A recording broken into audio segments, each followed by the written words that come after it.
Assalamualaikum warahmatullahi wabarakatuh. Perkenalkan, nama saya Muhammad Alif Saifullah, NIM 1119012 dari Hukum Keluarga Islam kelas A. Dengan adanya video ini bertujuan saya buat untuk memenuhi tugas ulangan tengah semester dari mata kuliah Sejarah Peradilan Islam dengan dosen pengampu Uswatun Hasanah MSI. Peradilan pada masa pra-Islam. Ketika itu Nabi Adam mendapati kedua anaknya sedang bertikai atau berantem dalam konteks peradilan yang terdapat hukum keluarga dan negara. Qabil tidak menerima kebijakan yang dibuat oleh Nabi Adam, bahwasanya Qabil dan Habil adalah anak Nabi Adam yang ingin dijodohkan dengan saudaranya, seperti itu. Namun Qabil tidak terima karena mungkin ya saudaranya tersebut tidak cantik atau jelek, seperti itu. Langsung Qabil pun mengajukan gugatan pra peradilan kepada Nabi Adam ke MA. Kemudian putusannya berakhir pada pelaksanaan kurban Qasul. Pasalnya dikeluarkan oleh Nabi Adam yang berbunyi, barang siapa yang kurbannya terbakar api dari langit, maka berhak menikah dengan kembarannya Qabil. Itu peradilan pertama. Kemudian ada kisah Nabi Daud yang terdapat surat Syad ayat 17 sampai 26. Nabi Daud didatangi dua orang yang bersangkutan. Entah banyak orang yang berpendapat bahwa dua orang tersebut adalah malaikat yang sedang menyamar atau tidak, saya tidak tahu. Kemudian dua orang tersebut bersangkutan. Satu orang tersebut itu mempunyai 99 kambing, dan satu orang tersebut tidak mempunyai kambing, namun dia menang debat. Dia menceritakan semuanya kepada Nabi Daud, asal muasalnya persangkutan tersebut. Awal mulanya orang yang mempunyai 99 kambing tersebut kalah debat dengan orang yang menang debat itu. Maka dari itu, karena dia menang, dia ingin meminta kambing tersebut, namun orang yang mempunyai kambing tersebut tidak ingin. Lalu dia memberikan solusinya untuk membawa kasus ini ke Nabi Daud. Nabi Daud langsung memutuskan bahwa putusan yang meminta kambing itu berbuat zalim.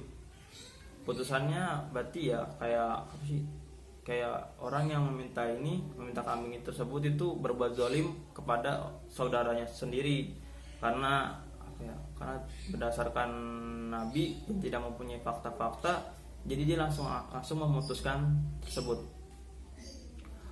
Oleh karena itu Allah langsung menegurnya dan membuat Nabi Daud bertaubat atau meminta ampun atas kelakuannya tersebut, karena dianggap tidak adil untuk kedua orang yang bersangkutan tersebut. Kemudian peradilan pada zaman Nabi Muhammad SAW. Nabi Muhammad mendapatkan wahyu di Gua Hiro. Peradilan pada masa Nabi masih terbilang sepertinya baru ya, karena baru memulai pembentukan institusi itu. Ya masih baru-baru banget. Contohnya 3 institusi itu, yang yudikatif, legislatif, dan eksekutif. Kekuasaan yudikatif diperuntukkan untuk penegakan hukum, penegakan peradilan, seperti kayak pemeliharaan hak-hak masyarakat yang terkadang ada sedikit permasalahan atau persengketaan. Nabi Muhammad SAW adalah orang yang pertama menjadi hakim berdasarkan Allah Subhanahu Wa Taala, atau dipilih langsung oleh Allah Subhanahu Wa Taala menjadi seorang hakim. Rasulullah Shallallahu Alaihi Wasallam menyelesaikan perkaranya menggunakan wahyu yang dikirimkan Allah, wahyu yang diturunkan Allah melalui malaikat Jibril kepada teruntuk Nabi Muhammad untuk menyelesaikan permasalahan atau persoalan-persoalan atau persangketaan di masa Rasulullah tersebut. Namun apabila wahyu tidak turun, maka Rasulullah Shallallahu Alaihi Wasallam itu berijtihad.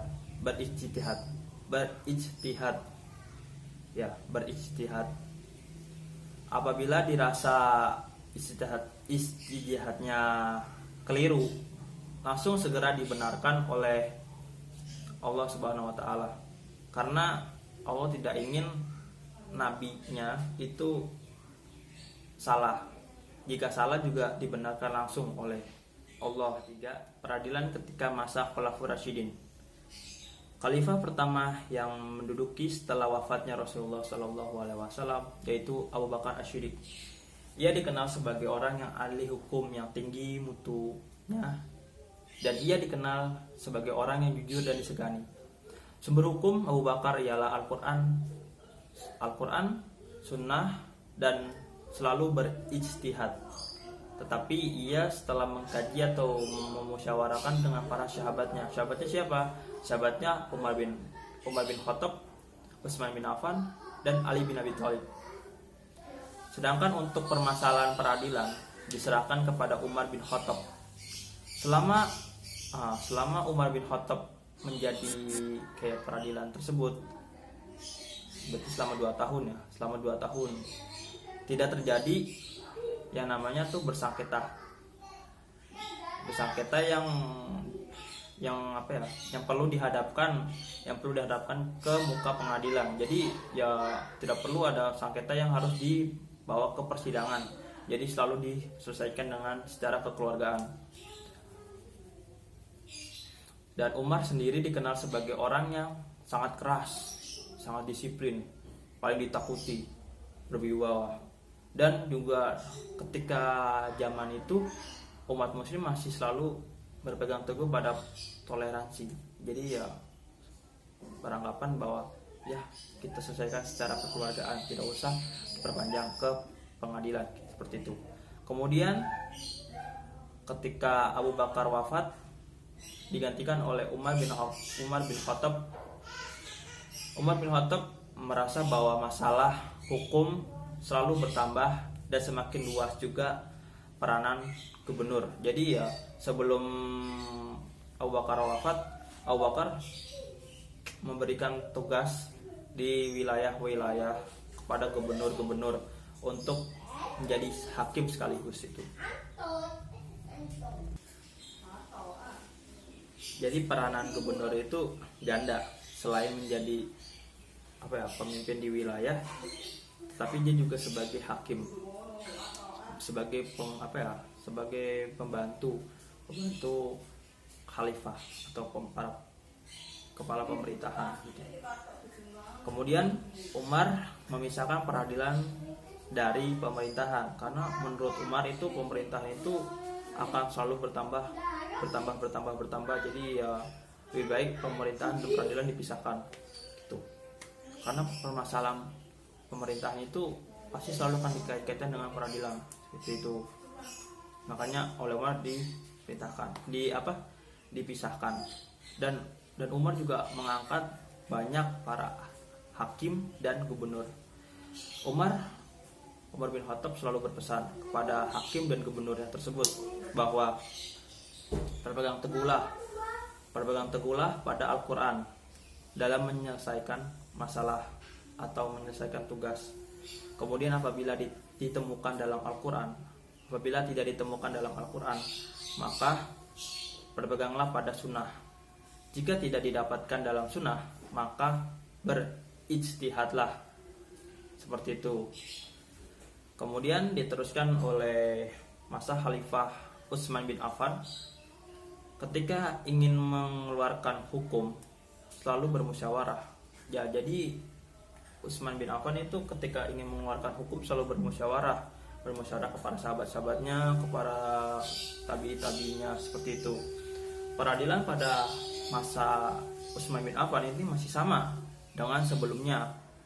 Kemudian para petugasnya juga selalu diberikan contoh untuk selalu memberikan kasih sayang, berlemah lembut kepada rakyat-rakyat. Petugas apa? Petugas kayak petugas hakim, petugas pemungut pajak, petugas keamanan. Ketika zaman Ali dulu di zaman Nabi, Ali selalu menjadi pengganti ketika Nabi itu sedang pergi melakukan perpergian atau dakwah, menjadi pengganti sebagai hakim, karena Ali itu sangat dapat dipercaya, sangat adil gitu, sangat adil lah, pokoknya sangat dipercaya, bahwa seorang sahabat-sahabatnya juga mengakuinya bahwa Ali itu adalah manusia paling adil gitu, paling adil lah, paling gampang diandalkan gitu lah ya. Dan Ali mengangkat Al-Nahai sebagai gubernur di Utsur. Ali berpesan kepadanya bahwa ia harus bertakwa kepada Allah Subhanahu wa taala agar hatinya diliputi kasih sayang dan cinta kepada rakyat, dan agar masyarakat agar selalu bermusyawarah kepada masyarakat dan memilih penasihat yang sehat, seperti itu. Jadi ketika zamannya Ali, peradilan itu melemah, jadi ya mau nggak mau Ali harus mengumpulkan apa yang ada. Jadi ketika Ali pengen jatuh gitu ya, udah nggak berkuasa lagi, Ali itu selalu berpesan kepada hakim-hakim dan gubernurnya bahwa itu harus cinta kepada rakyat, lemah lembut, dan selalu mengandalkan permusyawarah. Keempat, yaitu peradilan pada zaman Bani Umayyah, yang dimana hakim masih menggunakan ijtihad dalam menentukan atau menetapkan hukum. Kemudian pada masa ini tidak semua perkara peradilan menjadi wewenangan hakim. Jadi tidak semua masalah ini menggunakan hakim. Hakim itu ketika di zaman Bani Umayyah, hakim disuruh memutuskan perkara perdata dan perkara perorangan. Kemudian peradilan pada zaman Bani Umayyah ini membentuk 3 instansi. Pada masa Bani Umayyah membentuk 3 instansi yang bernama Al-Qadha, Al-Hisbah, dan Al-Nazar fi Al-Mazalim, yang terdapat ketika di zaman Nabi. Kemudian yang kelima, peradilan pada zaman Bani Abbasiyah. Ketika zaman Bani Abbasiyah, hakim sudah mulai menurun menggunakan metode ijtihad. Ada sebagian ulama yang cukup untuk merujuk kepada pendapat imam mazhab tanpa ijtihad. Jadi di sana nggak menggunakan ijtihad lagi, menggunakan mazhab-mazhab. Dalam zaman ini keadilan rakyat dianggap ditidurkan, jadi nggak dilihat sama sekali keadilannya itu di rakyat itu. Peradilan pertama masih menggunakan sumber berasal dari Al-Quran dan As-Sunnah. Namun peradilan kedua mengalami perubahan, lebih banyak menggunakan mazhab-mazhab sehingga banyak perbedaan pendapat, di mana masa ini para ahli-ahli hukum dan ahli-ahli mazhab selalu berselisih dan tidak pernah tenang gitu. Di masa ini zaman Abbasiyah, hakim dipaksa untuk mengikuti keinginan pemerintahan. Jadi hakim selalu di bawah pemerintahan dan tidak begitu adil. Ya, jadi selalu pemerintahannya diunggulkan gitu. Kemudian banyak ulama yang menolak menjadi hakim karena selalu berbeda atau selalu di bawah tekanan, selalu di bawah penguasaan. Jadi nggak selalu di atas, selalu di bawah kekuasaan pemerintahan gitu. Kemudian yang keenam, para peradilan Turki Utsmani. Peradilan Turki Utsmani awalnya tidak menggunakan mazhab sebagai fatwa dan peradilannya. Namun di fase pemerintahan, penguasaan Turkmen menggunakannya. Pada abad ke-16, kehidupan beragama di Turki mempengaruhi hukum rakyat Turki yang merujuk kepada mazhab Hanafi yang menjadikan mazhab resmi. Sistematis pemerintahan serta administrasi sehingga berdasarkan syariat Islam dan bekerjasama dengan kade yang merupakan untuk pengadilan agama. Jadi ya kade itu di bawah. Sekian dari penjelasan saya yang mengenai peradilan pada masa pra-Islam sehingga peradilan pada masa Turki Utsmani. Kurang lebihnya mohon dimaafkan. Kesimpulannya adalah bahwa peradilan pra-Islam itu masih jauh dari kata sempurna atau tidak memiliki kayak seperti hakim ataupun lembaga-lembaga hukum lainnya. Namun seiring berjalannya waktu, pada masa selanjutnya itu terdapat seperti hakim, lembaga-lembaga hukum, serta lembaga-lembaga peradilan lainnya yang dapat membantu menyelesaikan suatu perkara atau permasalahan tersebut. Saya Muhammad Alif Saifullah undur diri, kurang lebihnya mohon maaf.